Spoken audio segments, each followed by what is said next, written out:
קשה, אני סגרתי הכל, אני ארגנתי את כל הדברים, אתם לא באים. אני לא מצליחה להבין. עושים עליי חרם, הם לא רוצים לבוא. ילדים מהכיתה שלי. סגרתי לי פה, אבל אני כבר מחכה חצי שעה ואף אחד לא בא.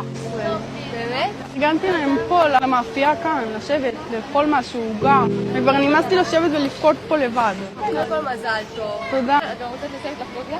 מה? אתה רוצה לבוא אולי עם תמר ולהביא עוד כמה בנות שיש לה הולדת וחברות שלך?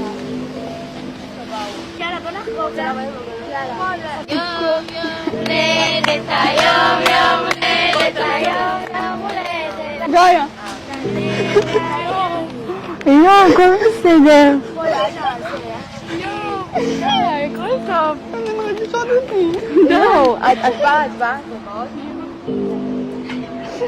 זה, אתם יוצאות מהאולם ואז תלכו למילה. לכיוון הכביש הראשי. הנה, כולם באות. די, מה את בפה? כל הכבוד לכם. כל הכבוד לכם. איזה נסיבות אתם.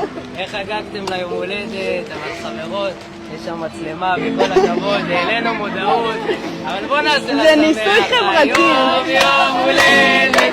אבל אני בוכה כי באמת עברתי חרם ובאמת זה קרה לי. אחורי זה, והיום היא רוצה להעלות מודעות. עברתי חרם ביסודי, בגיל מאוד קטן. הייתה לי סיטואציה מאוד מאוד דומה לזאת. התחננתי שיזמינו אותי ליום הולדת. לא הייתה יום הולדת לי, התחננתי שיזמינו לבוא למסיבה. אפילו שלא ידברו איתי, שלא יביאו לי עוגה, לא אכפת לי, רק להיות בחברה. לא אכפת לי, רציתי רק אנשים. וזהו, וזה שבאתם זה באמת כאילו העלה לי את זה שוב, שבתור ילדה קטנה כל כך רציתי שמישהו אחד יבוא וכאילו יסתכל עליי ויעצור לשנייה, ובאמת ריגשתם אותי.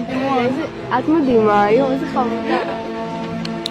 אני מאוד אוהב אנשים שחוו ככה מכשולים בחיים, גם אם זה חרם, זה כל דבר. חוו מכשולים והתגברו על זה, והיום בזכות זה יודעים להעלות מודעות ולעזור לאחרים. אז היא היום שליחה והיא עוזרת לאחרים עם כל נושא החרמות. כל מי שרואה אותנו וחלילה מוחרם או משהו קורה, לפנות אליה או אליי.